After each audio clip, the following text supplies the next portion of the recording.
Assalamualaikum warahmatullahi wabarakatuh. Halo semuanya.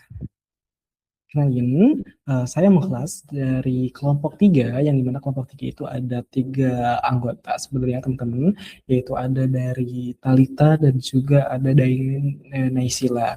Nah, di sini saya dari perwakilan kelompok 3 akan menjelaskan terkait uji simple parametric hipotesis. Nah, jadi apa sih itu uji simple parametric hipotesis gitu? Jadi kita harus menjelaskan dulu nih sebelum kita ke prakteknya.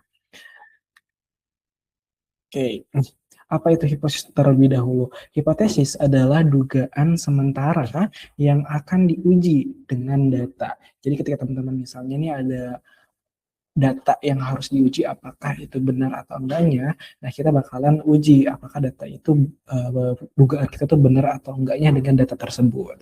Nah, dalam penelitian ada dua jenis hipotesis. Yang pertama itu ada hipotesis nol ataupun H0, di mana hipotesis nol itu ketika misalnya uji data kita tuh ternyata hasilnya tidak ada perbedaan ataupun tidak ada pengaruh ataupun tidak ada hubungan sama sekali. Nah, ada juga hipotesis alternatif ataupun yang kita sebut H1, adanya perbedaan, adanya pengaruh, dan juga adanya hubungan. Jadi ketika misalnya nih, ketika kita uji data dan ternyata uji data ada perbedaan dari data tersebut yang kita uji nih ataupun naik, berarti H0-nya itu diterima. Tetapi ketika ada perbedaan di sebuah data, maka H1-nya jangan diterima. Nah, kayak gitu. Nah, di sini kan ada contoh nih, H0-nya tidak ada pengaruh promosi terhadap keputusan pembelian, dan hasilnya ada pengaruh promosi terhadap keputusan pembelian. Dan hipotesis itu dugaan sementara. Nanti data yang akan menentukan apakah dugaan itu didukung atau tidak. Seperti itu. Oke, nah selanjutnya itu ada pengambilan keputusan. Ketika teman-teman misalnya nih menguji sebuah data dan kita keputusannya itu tidak sembarangan gitu, tetapi ada aturan yang harus kita ikutin. Nah, uji hipotesis adalah proses pengambilan keputusan berdasarkan data untuk apakah data ini kita menolak H0 ataupun gagal menolak H0. Jadi kalau menolak H0 berarti H1, kalau gagal menolak H0 berarti H0.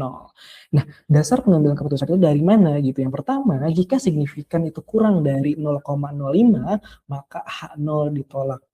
Jadi berarti H1 yang diterima nih. Tapi kalau jika signifikan itu lebih dari 0,05, maka H0 tidak ditolak, berarti H0 yang diterima. Nah, jadi intinya itu kita melihat nilai signifikansi. Kalau nilainya kecil, berarti hasilnya signifikan. Seperti itu. Nah, di sini tadi kan kita uji hipotesis parametrik hipotesis nih. Nah, di sini ternyata ada perbedaan antara parametrik dan juga ada non parametrik. Nah, apa sih perbedaannya gitu? Yang pertama itu uji parametrik itu digunakan untuk data angka yang berdistribusi normal. Biasanya dipakai pada data interval ataupun rasio. Contoh nih, ketika teman-teman membandingkan rata-rata nilai kelas A dan juga kelas B. Ini ada dua data nih teman-teman, dan ternyata saat itu uji distribusi normal, maka disebutnya uji parametrik. Tetapi ada juga uji non parametrik, digunakan untuk jika tidak ada data normal atau data berbentuk kategori dan jumlahnya sangat kecil.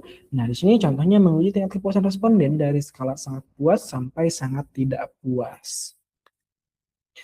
Oke, nah dan di sini juga ada memahami hubungan sampel. Jadi ada dua hubungan sampel. Yang pertama itu sampel berhubungan atau parent, subjek yang sama diukur dua kali. Contoh berat badan orang yang sama sebelum dan sudah diet. Jadi ada pre-test dan juga post-testnya. Dan ada sampel tidak berhubungan atau independen. Jadi subjek di grup A berbeda dengan di grup B. Contohnya membandingkan tinggi badan sekelompok pria dan juga sekelompok wanita.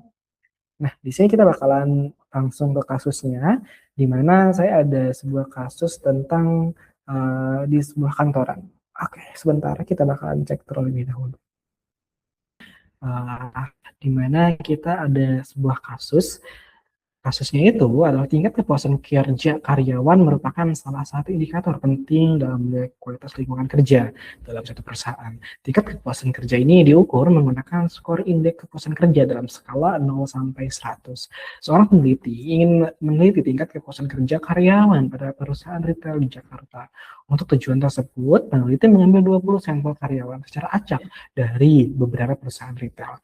Nah, berarti tertarik untuk menguji apakah rata-rata tingkat kepuasan kerja karyawan lebih tinggi dari 70. Oke. Nah, sebelum kita ke SPSS, kita bakalan uh, hitung dulu dengan penghitungan tradisional atau penghitungan secara manual. Nah, di sini ada kita masukin dulu datanya, ternyata datanya seperti ini.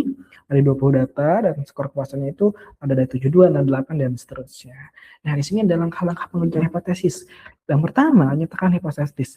Ketika H0 itu kurang dari 70, rata-rata tingkat kepuasan kerja karyawan di perusahaan di Jakarta kurang dari atau sama dengan 70. Dan juga ada lebih dari 70 satunya rata-rata tingkat kepuasan kerja karyawan di perusahaan retail Jakarta lebih dari 70. Nah, tentukan besar ataupun tentukan taraf signifikansi. Kita menggunakan yang 5% teman-teman, yaitu 0,05. Nah, ketika teman-teman menggunakan uh, perhitungan manual, itu teman-teman harus menghitung dulu nih dari X barnya dulu ataupun rata-ratanya dulu nih. Teman-teman rata-ratanya itu kita rumusnya seperti ini, X barnya 20, jumlahnya 20 per X1 per N. Di sini datanya kita masukin semua, bagi 20 dan hasilnya 1436 bagi 20 dan X barnya yaitu hasilnya 71,8. Nah, di sini yaitu ada langsung kita standar deviasinya teman-teman. Nah, di sini X bar 71,8, N-nya 20, dan juga di sini standar errornya itu adalah 153,2. Kita masukin di sini itu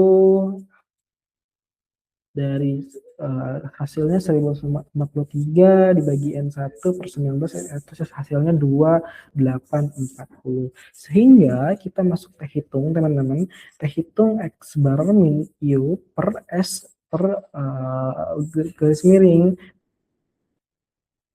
N. Kita masukin datanya, X bar 71,80, U-nya 70, S-nya 2,840, dan M-nya itu 20 dalam kuadrat. Dan hitungnya didapat yaitu 2,835. Nah, itu adalah hasil perhitungan dari yang kita lakukan secara manual. Nah, kita bakalan lanjut teman-teman yaitu menghitung, tetapi menghitungnya kita langsung kepada SPSS. Tadi kan sudah nih kita menghitung dalam manual, kita bakal menghitung juga dari SPSS seperti apa. Kayak gitu. Oke, kita masuk sebentar. Oke.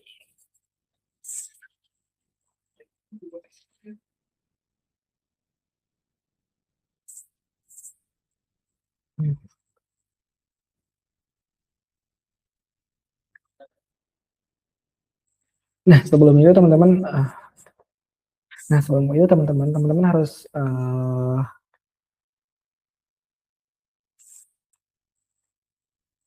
lanjut lagi teman-teman.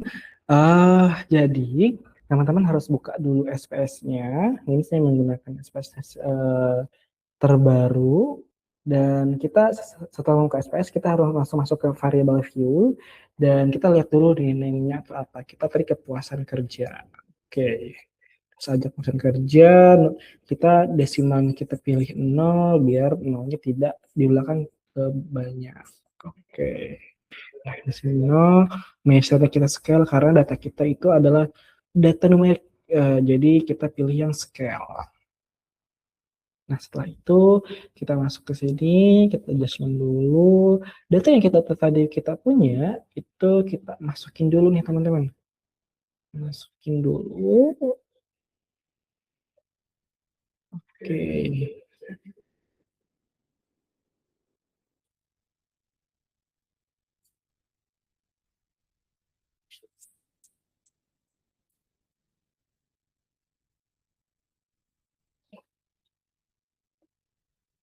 Nah, kita masukin dulu 72, 68, 75, 70,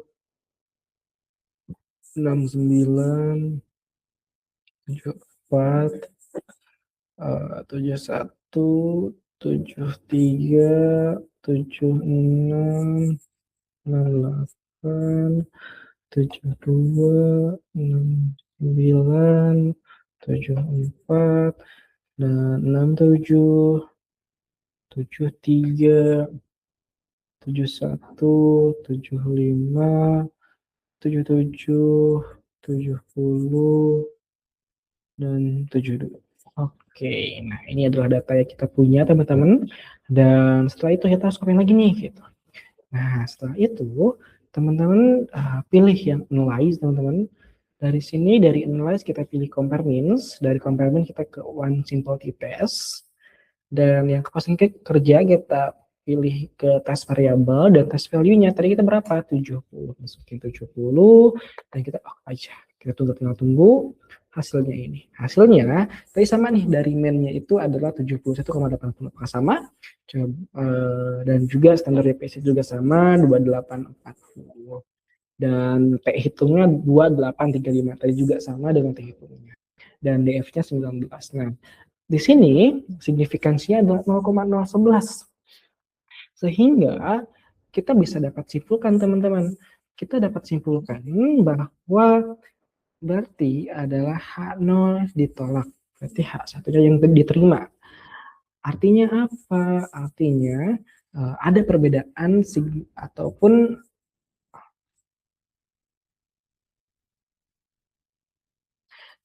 Oke, nah di sini hasilnya yaitu nilai signifikansi. Oke, tadi belum kelihatan ya hasilnya. Sebentar. Oke, kita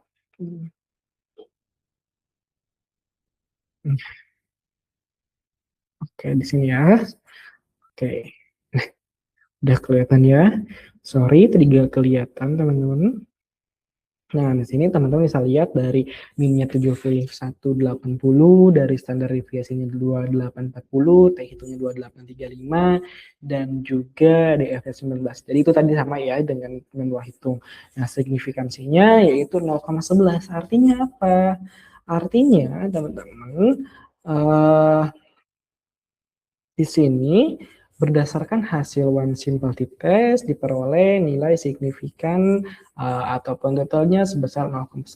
Karena nilai tersebut lebih kecil dari 0,05, maka H0-nya ditolak dan H1 diterima. Artinya rata-rata kepuasan kerja berbeda secara signifikan dari nilai acuan 70.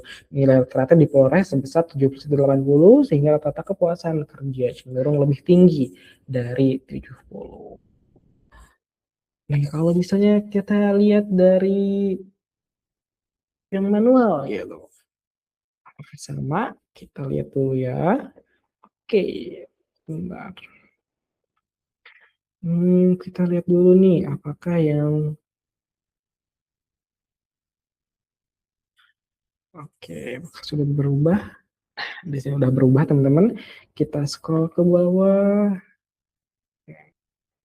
Nah, di sini ini yang tadi sebenarnya sama aja. Nah, di sini tadi teman-teman kita analisis uji T, yaitu hitung 2835, DF-nya 19, 1729. V detailnya itu adalah 0,011 bagi 2 0,5 sehingga H0 ditolak. Nah, di sini juga sama. Di sini ternyata hasil dari SPSP 0,11,11. Jadi kesimpulannya apa? Karena keputusan yang diambil adalah H0 ditolak dan H1 diterima, maka kesimpulan atas penelitian ini adalah rata-rata tingkat keputusan kerja karyawan pada perusahaan retail kerja di Jakarta secara signifikan lebih dari 70. Artinya secara umum karyawan memiliki tingkat kepuasan kerja yang tergolong baik. Nah, itulah teman-teman tutorial bagaimana cara dan juga penjelasan terkait uji sampel hipotesis dan cara penggunaan di SPSS dan juga perhitungan manual menggunakan uji sampel parametrik seperti itu. Nah, itulah teman-teman dan Uh, Hasil tadi, kesimpulan tadi akan menutup dari tutorial kita pada hari ini, dan semoga bisa berguna atau bermanfaat buat teman-teman dalam belajar statistika, khususnya bagaimana menggunakan uji sampel parametrik, baik menggunakan manual ataupun tradisional. Terima kasih. Wassalamualaikum warahmatullahi wabarakatuh.